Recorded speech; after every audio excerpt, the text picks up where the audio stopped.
Hai semua, welcome to Syara Channel.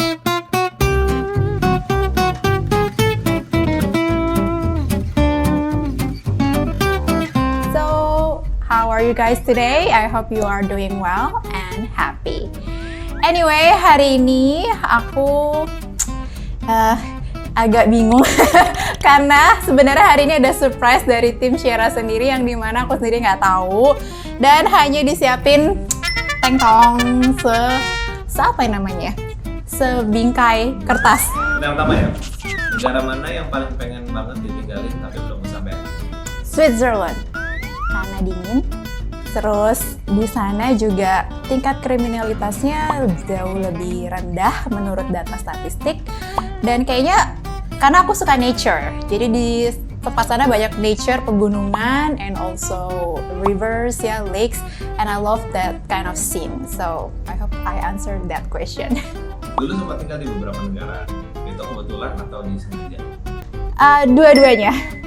Jadi kalau dibilang sengaja itu aku nggak tahu dibilang sengaja atau enggak ya, karena itu di plan berarti ya dari orang tua. Yang pertama itu negaranya di Singapura, kedua di New Zealand, ketiga itu di Kanada. Jadi masing-masing negara di beda benua ya kalau bisa disebut ya gitu. Jadi ya either di plan, kalau dibilang kebetulan itu juga karena memang ada kebetulannya juga, karena waktu itu di tahun ketiga atau tahun kedua waktu aku sekolah di luar, kakakku yang pertama itu memang kebetulan lagi ada di New Zealand belajar, selagi waktu itu aku lagi ada di Singapura. So at that time mungkin my parents think ya oke lah, kenapa nggak dipindahin aja nih anak satu ke sana, ke New Zealand gitu loh.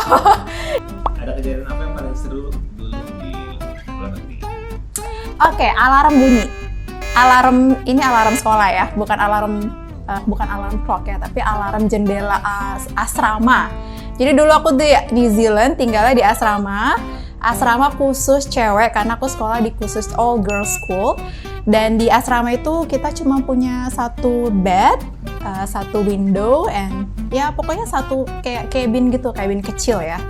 Dan di situ kalau nggak salah aku lagi kepanasan nyari udara, aku buka aja windowsnya, and then bunyi satu asrama karena di situ lagi di luar jamnya, maksudnya udah jam after hours gitu, udah harusnya tuh students in their bed doing nothing except sleeping. Tapi ya aku buka jendela, so ya udah kena tegur. Jadi heboh ya, riuh ya. Riwah gitu. Ada juga sih kejadian kedua. Kalau ini bukan dari aku, tapi dari temen sekolah. Jadi di tahun terakhir aku sekolah di Kanada waktu itu ya, itu memang di asrama juga. Dan kebetulan yang anak-anak cowok itu ada juga student Indonesia yang iseng lah ya. Jadi kita di sana itu kan ada alarm drill, kalau nggak salah kayak ada alarm gitu yang bisa kita kayak fire drill, alarm drill gitulah. Nah itu dipecahin sama mereka. Jadi satu sekolah bunyi semua dan kita disuruh exit dari keluar building sampai truk pemadam kebakaran tuh sampai datang ke sekolah, dan kita the whole Indonesian students got tegur. So ya, Indonesia kadang bandel, kadang nggak juga sih.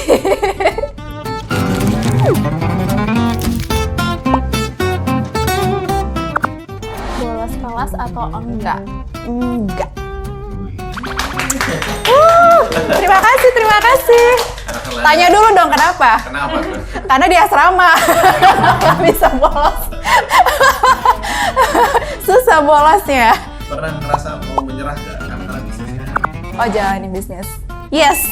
Well, sebenarnya waktu awal-awal memulai itu sebenarnya bisa dibilang smooth aja ya. Cuman terkadang ada beberapa faktor dari luar, kayak misalnya pernah nih dulu aku dibohongin sama bawahan sendiri, sama karyawan, dan itu bikin sempat putus asa kayak udahlah ngapain kalau kayak gini, jalanin terus tapi selalu dibohongin orang terus, jadi kayak ngerasa bodoh gitu diri sendiri, jadi kayak give up gitu. Cuman ya kembali lagi peran orang tua juga cukup penting ya menurut aku, karena mereka bilang bahwa sekali udah buka usaha ya kalau bisa terus jalanin gitu. Karena itulah kayak orang tua ya pernah bilang ya, komitmen itu penting ya. Jadi sekali udah ambil keputusan ya kamu harus tanggung jawab dan jalanin seperti itu. Dan dari situlah jadi aku coba rintis lagi, mulai lagi sampai dengan sekarang. Pernah kepikiran bikin usaha bidang lain? Usaha bidang lain. Yes, F&B. I would really love to have an F&B business. Cuman mungkin waktu itu belum sempat ada jalan yang terang ya. Cuman mungkin hopefully one day, mohon doanya semoga bisa kesampaian. Siapa tahu teman-teman mau bareng gitu ya. Jadi aku nggak sendirian. Waktu di homestay, balik lagi sekolah, Oke. pernah nggak bohong sama orang tua di sana? Bohong sama orang tua. Pernah. Kalau Pernah boleh bohong diceritain. sama orang tua ya. Aku pernah teleponan sama mama papa di Indonesia. Tapi kan mereka nggak ngerti bahasa Indonesia dong. Terus kita tuh sebenarnya lagi debat di telepon. Cuma by the end of phone call, mereka tanya gimana, how's your family? Oh, they're fine, they're good. Jadi ya itu kategori bohong juga sih sebenarnya. Walaupun nanti pas sampai ke kamar nangis-nangis, kayak sedih sendiri kayak gitu. Tapi ya berusaha untuk mengkondisikan segala sesuatunya baik di depan mereka. Gitu. Ya, pernah bertengkar nggak sama saudara-saudara? Pernah. Well, jadi aku tinggal di homestay itu ada 2 keluarga yang berbeda, satu di New Zealand, satu di Kanada, dan dua-duanya itu punya cerita masing-masing. Jadi berantem itu yang di Kanada sih, karena mereka itu ya satu masih kecil, terus kedua aku bisa ngisengin mereka, dan mereka juga nggak kalah ngisengin aku balik. Jadi ya berantem, aku pernah tuh. Jadi kita tuh kakak adiknya mereka mau main di kamar aku, cuman mamahnya tuh galak. Jadi galak tuh dengan artian nggak boleh, ini udah waktunya Syara masuk ke kamar, dia mau belajar gitu. Dan ketika aku mau masuk ke kamar, aku tuh digendong sama adik aku yang umurnya masih 6 tahun, digendong dan dicakar dari tangan ke sini sampai ke sini, karena aku nggak boleh pergi, nggak boleh let her go gitu. Jadi ditarik sama dia, kita tarik-tarikan kan. Aku mau ke kamar, dia nggak boleh. Jadi udahlah kecakar semua sampai sini, sampai satu tangan. Cuman ya udahlah, namanya juga adik kakak ya. Oh. Kalau yang di New Zealand, itu kejadiannya aku ngerusakin sepeda kakak Casey. I'm sorry Casey. Jadi aku naik sepeda ke sekolah. Jadi ke sekolahku tuh naik sepeda.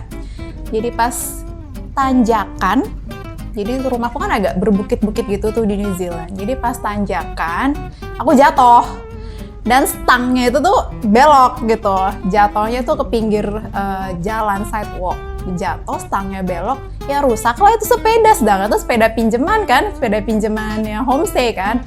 Pulang-pulang jalan kaki lah, derek-derek sepeda. Nyampe rumah ditungguin, udah sore, dari mana aja kamu? Dari sekolah, ngeliat sepedanya udah rusak gitu kan.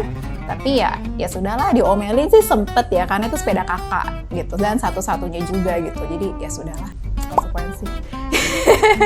Oke, waktu sekolah dalam negeri, pernah ngedate nggak? Jujur,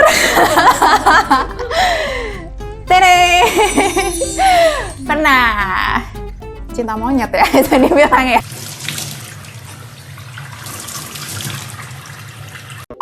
Jadi di tahun-tahun SMA terakhir, ya 1-2 tahun terakhir itu pernah ada beberapa yang suka, tapi ya begitu, kita jalan bareng-bareng sama teman-teman, dan itu sama orang bukan Indonesia. Jadi aku jadi malu kalau nyebutin beberapa jadi ya. Maksudnya pernah, intinya pernah ya guys ya. Jadi pernah aja aku bilang. Oke.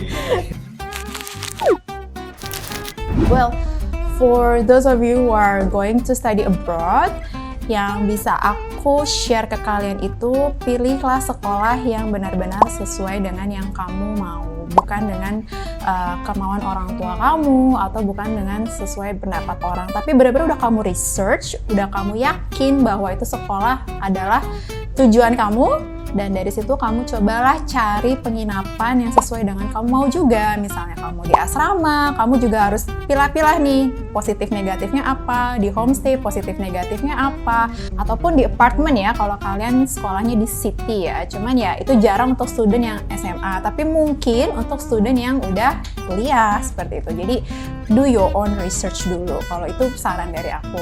Dan kalau kalian memang berencana sekolah keluar, aku saranin untuk jaga pergaulan. Karena di luar sana itu jauh dari orang tua. Kalau kasus aku tuh nggak ada orang tua sama sekali. Dan kehidupan di sana itu culture-nya berbeda dengan Indonesia. So please do make sure you take care of yourself. Jangan buat orang tua kalian kecewa. Itu saran dari aku. Nah, buat kalian yang mau berbisnis atau mulai usaha baru, saran aku tentukan dulu passion dari yang kamu suka.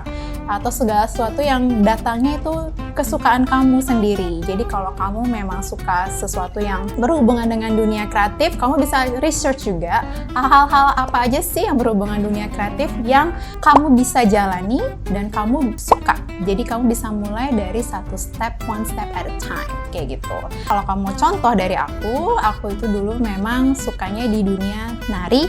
Passion aku tuh menari, dan dari bidang tari aku jadi mempunyai usaha sebuah sanggar. Nah, dari situlah aku berkecimpung di dunia bisnis. So I hope you guys terinspirasi, dan thank you for the team, Sierra's team ya, yang udah kasih surprise. Ini nggak disangka-sangka dan ini di luar pengetahuan aku.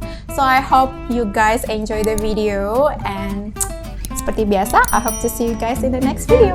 Bye-bye!